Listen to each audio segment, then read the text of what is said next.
En dehors de l'archipel japonais, Namco n'a jamais mis en avant sa série des Valkyries. Un seul épisode est sorti en Europe et en Australie sur Super Nintendo. Pourtant, Valkyrie fut non seulement une des licences phares de Namco, mais aussi l'une des premières héroïnes incontournables au Japon.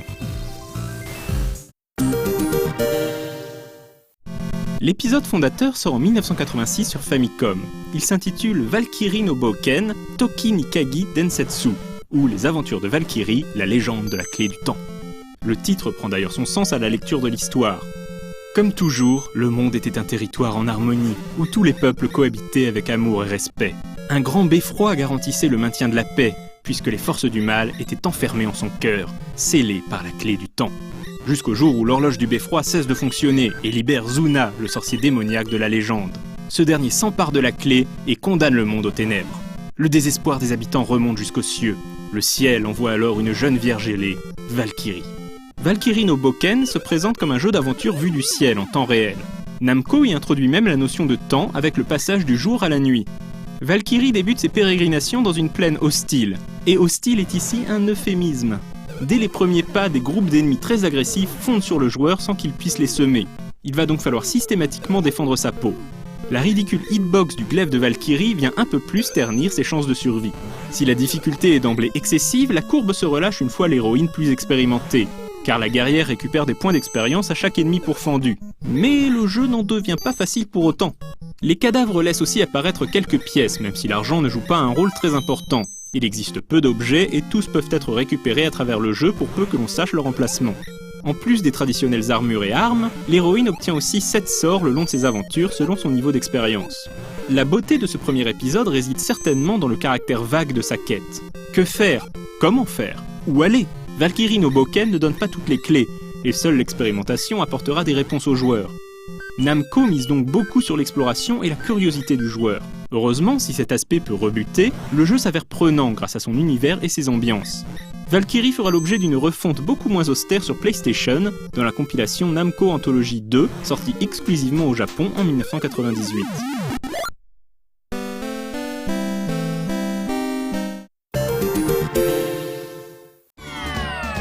Valkyrie no Densetsu est l'épisode le plus célèbre de la série. Il sort en 1989 au Japon seulement sur le système arcade Namco System 2. Un hardware qui verra passer quelques classiques tels que les Final Lap, Ordyne, Phelios, Rolling Thunder 2 et ainsi de suite. Namco semble s'être adapté au support en créant une suite bien différente. Le côté Zelda-like est troqué pour celui d'un jeu à la frontière entre le Commando-like et le beat'em up. Sous ces airs d'Ikari Warriors mal dégrossis, Namco apporte de nouveaux éléments de gameplay. Chaque ennemi pourfendu rapporte des pièces qui serviront à acheter des armes ou des boucliers. En effet, un vendeur itinérant propose à chaque rencontre une sélection de 3 objets d'attaque ou de défense. Ces objets peuvent aussi se récupérer à travers les niveaux, mais sont rares. Cet élément de jeu, peu commun dans les beat'em up de l'époque, cache d'autres emprunts. Au jeu de plateforme par exemple, lorsque l'héroïne doit sauter d'une plateforme mouvante à l'autre. Si à l'écran cela peut paraître simple, la notion de timing est importante. Et lorsque les ennemis chassent le joueur, ce dernier doit être très prudent dans la gestion des sauts. Les designers s'en amusent et alternent des phases de combat intenses avec des phases de plateforme sobres mais qui cassent habilement le rythme. Car à la différence des beat'em up à scrolling horizontal, ici le défilement est dicté par le joueur. Il est donc possible d'esquiver et de battre en retraite. Mais si l'esquive peut sembler avantageuse, elle demande aussi une certaine maîtrise. Les ennemis ont tous leurs caractéristiques et certains sont plus rapides que Valkyrie. Ils possèdent des tirs qui traversent les murs et dont la portée est illimitée. Valkyrie est donc un jeu où le rythme s'emballe autant que le joueur. Cette excitation affole le gameplay. Tout commence dans un décor bucolique. Les ennemis sont simples et le jeu semble bien inoffensif. Puis, peu à peu, Valkyrie entraîne le joueur dans un terrible supplice. La simplicité du level design de Valkyrie no Densetsu étonne toujours par sa justesse et son efficacité. Valkyrie est un titre mignon, coloré, mais surtout malicieux, et très exigeant une fois en main, taillé pour les amateurs de scoring. Un quart de siècle après sa sortie, son charme ravageur fait toujours effet. Mais Valkyrie séduit également par sa patte artistique. Les animations sont variées. Valkyrie peut devenir une torche humaine, se faire écraser comme une crêpe, se noyer. La palette de couleurs caractéristique des titres Namco System 2 évoque celle de la PC Engine. Ce n'est donc pas une grande surprise de voir le jeu adapté sur la console de NEC un an plus tard, en 1990, à l'instar d'autres titres issus du hardware de Namco tels que Final Lap, Ordyne et Phelios. La version PC Engine est toutefois différente de l'original. Le level design des derniers niveaux change radicalement, et de nouveaux stages font leur apparition. D'autres ajouts se greffent au titre, pour en faire une version parfaitement pensée pour la console, avec un système de password.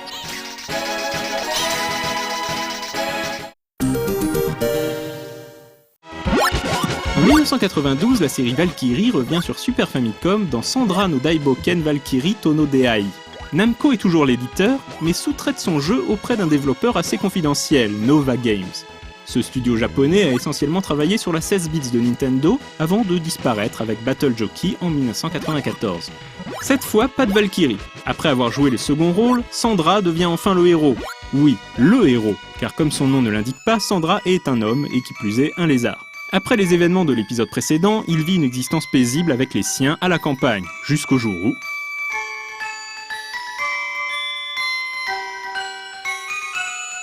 Le jeu se démarque de son prédécesseur qui lui-même se distinguait du premier épisode. Nova Games décide en effet de réaliser un jeu d'action plateforme asthénique.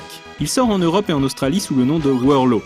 L'unique épisode de la série sorti sous nos latitudes ne met donc même pas en scène Valkyrie, mais bien son acolyte vert au charisme incertain. Sandra no Daiboken respecte la traditionnelle difficulté de la série, au-dessus de la moyenne. Le héros meurt au moindre contact et réapparaît au dernier point de sauvegarde. L'erreur est donc fatale et le gameplay rigide souligne cette absence de pitié. Si Sandra plante son trident dans le sol, il est à la merci des ennemis sans que le joueur puisse intervenir. Le manque de souplesse de la part de Nova Games rend Sandra no Daiboken frustrant. Le studio cultive cette frustration jusque dans son système de password à 16 entrées. Le caractère design de Hiroshi Fuji masque cet ensemble stérile avec ses petits bonhommes rondouillés et attachants. Sandra no Daiboken est un épisode médiocre, sans grande originalité, si ce n'est celle de proposer de nombreuses mauvaises fins. Pour un jeu de ce calibre, c'était la moindre des politesses. L'épisode Super Famicom n'est toutefois pas suffisant pour effacer l'aura du titre arcade. Le personnage de Valkyrie entre parmi les légendes du bestiaire Namco et survit à la 3D de manière plus confidentielle.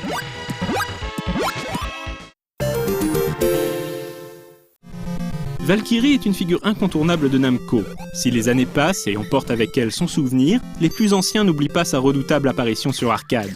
Namco semble d'ailleurs aujourd'hui s'en amuser, à grands coups de caméos et produits dérivés. C'est ainsi que Valkyrie s'invite dans les Tales of, les Soul Calibur, les Taiko no Tatsujin. Sous forme de vêtements, d'invocations, de remixes musicaux, le spectre de la guerrière ailée hante les productions d'aujourd'hui, mais elle ne semble pas encore décidée à redescendre pour de nouvelles aventures.